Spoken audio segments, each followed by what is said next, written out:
Well, Julik, I was hoping for it, and we got it. Map number 5, Boston versus Florida. Oh, are we going to see some more craziness? We're going to see some awesome plays coming in from both sides. So, yes, we are going to see some craziness. Oh, man, I'm looking forward to it. First map here on Illios is the Lighthouse. I'm pretty happy for Lord Cronid, who has stuck to Lucio the entire matchup, because Lucio holding this point, waiting for somebody to come to the side, off they go. Into the drink. Into the kill. Illios for me is 2 of the maps, especially this one and the well. A lot of environmental kills can be had. So I'm looking forward to, I'm glad that both teams are going with Lucio. Here on Illios for the first one, here we are coming out from Florida. Epiol going to be coming back in and doing some damage on Reinhardt. Bossface backing up as a Zarya. Hydra going to be on your Diva. Gregory going to be not on your Ana, instead going to be going to your Moira. Daku backing up with as a Brig, and Vax going to be finishing off Lucio for this Goats build. Does seem Boston was able to get to the point first. A boop does get Yeti off the edge. Vax also going to finish off Lord Cronid with his second boop. Sky does get Hydro out of the way. Out of his mech, Boss getting Sky. And right now Florida is trying to clean us up. A stun into a boop, not able to finish off the Doomfist. Is going to let him get jumped off the side. And Florida able to get that first point started in percentage. So we do have Florida with a GOAT composition coming into map number 1, Illios, and it seems to be working out, especially against another team that's running a McCree. McCree can be a little bit difficult, especially in tight spaces like it is here in Lighthouse. He properly and expertly goes and switch off from Soups from going from a McCree going on to more of a brawly Reaper. Reaper again getting that 10% more extra healing from his damage, so hoping to do a lot more damage. A Shatter comes out, knocks 3 members down. Boston on the floor. Lord Chronic gets wiped up first from Gregory. Coalescence coming out from Florida. Epiol does finish off Sky. Meteor Strike comes out after Gregory finishes off Yeti. No one from the Meteor Strike. Soups trying to battle a Brigitte, who is using her rally, able to finish him off instead. Archilotron does follow Gregory, and Florida able to hold, already at 50%. That did force the Moira ult coming in from the side of Florida, so Gregory is not going to have that ready, but we do have Hydro getting close to that Diva Bomb, and Vax on the Lucio is also almost there with the Lucio B. On the other side, with Dallas, we have Ashen is going to go ahead and start this fight with her ult. Coalescence coming out, Shatter comes out, not able to connect. Soups does get Epiol. That's one main tank. Nerf this comes out there from Florida. Yeti does get Daku. No one able to nerf this at all. Artillotron punching Vax in the face. Shiny Espeon winning the Moira battle against Gregory. Yeti does get Boss Face. And Hydro takes a dip in the drink. And that's going to be Boston turning it around after 79% in favor of Florida. That did cost them 2 ults, but I feel like they were worth it. They're going to go ahead and take the point when Florida was at almost 80% on the point here on map number 1, Illios. Being at 80%, that will mean that it is possible to get the one good team clear. And then they will have to be in either overtime or they'll go ahead and take this first of 3 maps. Artillotron up on the high ground. Soups on the high ground. Waiting to dive down, just putting some pressure on him. Florida trying to come around, go down the middle. Daku holding back. Artillotron tries to engage. Decides to punch forward. The stun doesn't connect to the Doomfist. It's going to be a Brig and Doomfist battle right now. Doomfist deciding to run away. Soups able to get Gregory. Hydro getting Artillotron. A Shatter comes out. Grab comes out from Boston. Soups gets it. Is there any other follow-up? A fantastic Lucio beat drop to keep him alive in that grab. Grab comes out from Florida. Soups does get away. No one able to get finished off, but another counter, and Soups with the die, getting Vax and Hydro. Allows Yeti to finish off Daku. And Boston holds it strong. What a massive ult coming in from Soups on the Reaper, being able to clean up essentially everyone that was on the point that Lucio beat from Vax did wear off, and that's what enabled that complete wipe for the side of Florida. Great Lucio ults, both countering the other team's grab, but there was more sustain still available for Boston, which allowed Soups to be alive and die, and kill everybody. Now they are. Well done. Go ahead. I'm sorry. Well done by the side of Boston to force out a swap on the composition from Florida, from Goats. Florida coming forward because they need to get on the point. They have about 5 seconds. FPL coming forward. They need to step on the point, step on the point. Okay, they stepped on the point. Both Coalescences coming out. Stun, Shatter coming out, gets 2 people on the ground, pinned. FPL getting knocked off. Right now, Boston's still holding strong. Boss Face does get taken down by Sky. Hydro on the point, does not have his ult to help push it forward. Soup's getting him out of that mech. Artillotron getting Vax. And Meteor Strike is going to be in right now. That's going to be 1 map to 0 in Illios in favor of Boston. I gotta say, once again, if your composition is able to force the other team to switch off goats, it's saying a lot about your players, and well done by Boston. They are able to hold their ground against a composition like goats. Impressed. I am super impressed, and I called it. I was hoping the second map would be well.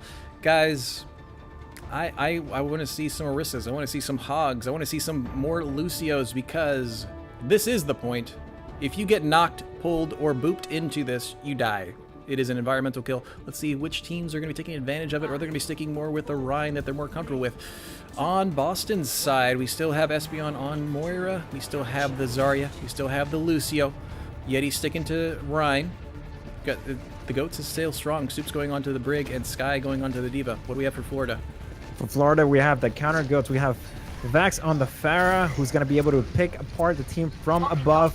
He's going to be able to support his tank, who's going to be charging in. Apio is going to try to keep his shield up, but he's going to be outnumbered and now taken by Yeti.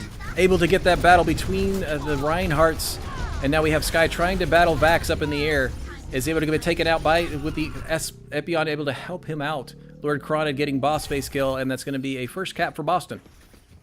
I just want to say it, the way we transitioned with Yeti was on time, and it was great, so I'm going to have to clip that out later on. Please do, sir. It's always a pleasure casting with you. Let's see what we got from Florida. We got some changes coming out from Florida. Realizing that, again, they're kind of running into that Goats. Boss face going to be on the Reaper. Daka going on to the Mercy.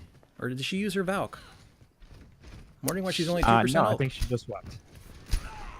She just swapped her and give more help with Vax up in the air. Because again, a boosted Pharah up in the air is fantastic counter. A stun into Epiol. Opens up team to do some damage. Boost a Boston able to do a Coalescence. Justice Reigns from above does get Yeti.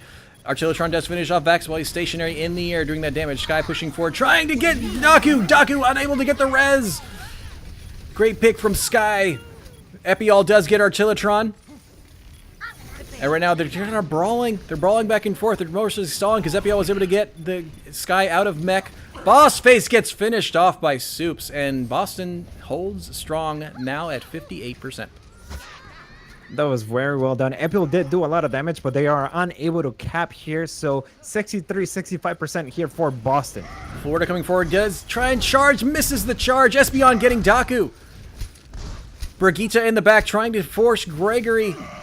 Back up, Gregory. Gets the does fall the shiny Espeon. Yeti does get Epiol.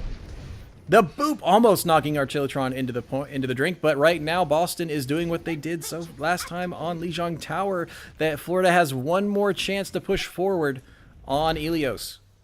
A quick look at the ult economy here for Boston, who are almost there. 5 ults online. Artillotron with the Zarya almost ready with the Graviton. Soups pushing forward, doing some pushback. Epiol falls to the Coalescence. Sky to take down Boss Face. Florida's down 2 already. Florida nerf this, comes out, lands on top of the building. Not able to get anyone, and on the other side, Sky does get Vax out of the air with her ult. Shiny Espeon taking down Daku. Here comes a grab to keep Florida off the point, and there goes Boston, showing they can know how to do control maps. Boston takes Illios 2-0, and they take the match 3-2. Once again, a very convincing performance coming in from Boston on a control map. Game number 5, they will be taking the W on week number 4 for the OCC. Absolute props to both of these fantastic teams. It just seems that Boston, being not necessarily lucky, but they are showing that they have a little more dominant practice on how to hold a control map. Florida, well played. Well played. I'm not sure if they have faced Shanghai staggered Boston, but it will be, I will pay to see Boston face Shanghai Staggered on a control map. I know there's a lot of Shanghai Staggered in here. I see RG. I see a lot of you folks in here from Shanghai. I am with Julik on this. I would love to see two teams that are very good at holding control points go against each other. But this entire matchup, Boston, Florida, excellent several hours, 2 hours of Overwatch, going to map 5. Now, Julik, anything to say on that last map? I would like to point out the one thing that I noticed coming in from Florida. APO9, he was playing very aggressively, and at times it felt like he was playing by himself, thus making it a little bit difficult for his team to work as a team and be able to push into the point. I'm not saying that it's wrong to be aggressive. I'm just saying that maybe there was a little bit of miscommunication coming in from the Florida side going into game number 5. So maybe some swaps or a little bit more of communication would have gone a long way for them to at least get a map on game 5. Absolutely. And as I like to do with you, Julik, give me who stood out to you on Boston? Who stood out to you on Florida? For Boston, I gotta give it to Lord Cronin. Dude, he was massive. His gameplay was some high IQ gameplay. Those beats were always on point, and it wasn't only on control maps. So well done from Lord. I appreciate your gameplay, and I'm looking forward to seeing more gameplay from you. On the Florida Harmony side, I'm gonna go ahead and give it to Hydro. I thought he was a very supporting off tank. He allowed his main tank, whether it was whoever main tank stepped in, to be aggressive, to play well, to open up space in the front line for his team in the back to do damage. So Hydro for the Florida side, you take my MVP award for week 4. Absolutely great teams. I'm going to go for Boston. I'm going to go with Yeti. Yeti showing us that he doesn't just play Reinhardt, and his Reinhardt play was top notch. Going to the monkey, knowing when to dash out, knowing when to go to the back line to disrupt. I loved seeing him play through this entire series, and CC just seemed to stand out to me. So great plays coming out from Yeti. On Florida side, I noticed him a lot. There were just well-placed Ana grenades from Gregory. Gregory, sir, you get my MVP for Florida. That was some great support, great sleeps that I saw. I still remember it on Eichenwald. Although you died to the Deadeye, you had it lined up, and he was asleep after you got killed. But great grenades, great timed grenades. I noticed them. A lot of purple I was seeing on Boston's side because of you. Great support. I don't know what else to say, guys. That was a fantastic game of Overwatch between Boston and Florida. Boston was able to get it on that 5th map, but I don't think Florida has anything to be sad about, because it's very rare for me to be able to see great games of Overwatch that stay so well balanced between the maps. I have a theory as to why they're so fun to watch, and it's because of the level of skill that the league brings with all the teams. It's something that it's not so, how can I put it? I don't want to say that it's like Overwatch League level, but it's a level where you cannot expect a certain composition. It's a level where you have a lot of independent players that will decide to stick with what they prefer and what works for them. So there's a variety of compositions coming into play. There's a variety of tactics and gameplay that we get to cast and see and share with everybody online. So I think that that's why this league is so fun to watch, so fun to cast, and I am more than happy to be part of it and excited for the next week. Right there with you. And that's going to be after the break, because again, this next coming week, we usually take a week off, but then the following week, or this next coming week, is Thanksgiving. We're going to let everyone have their Thanksgiving break. We'll be coming back in December for week number 5.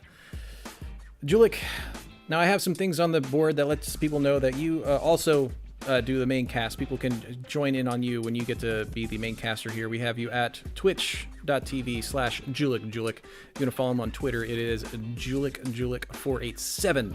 Is there any other place you'd like them to look for you? I don't have a direct URL for my YouTube channel, but if you take a look at my Twitch and Twitter, there are some links to my channel. And that channel of YouTube, I am posting videos that I put together, whether it's to get a match hyped up, like an introduction video or a weekly interview that I'm trying to do for the league. So little things like that I appreciate all the support that I can get. So thank you very much for that, Spiff. And thank you, Juliet. Guys, I am Spifftastic me. I do play Overwatch, but I also play a lot of variety games. After this stream, it'll go down and come right back up. I'm going to take the delay off so we can screw around and play some Mystery Heroes. Because you can't just watch all that beautiful Overwatch and not want to play it yourself. But for me, I do stream Saturday through Thursday at 6 Eastern. If you're looking for a variety streamer that focuses kind of more on Overwatch when I can. I don't curse, drink, or smoke. I am family friendly. Monday, we're going to be starting Deltarune. So if you've ever heard of Undertale, it is a game that just happened to come after that. But that is going to put this game in the books. Boston taking it 3-2. Julik, again, it's an absolute pleasure casting with you, and I'm looking forward to week 5 after the break. You guys have a spifftastic rest of your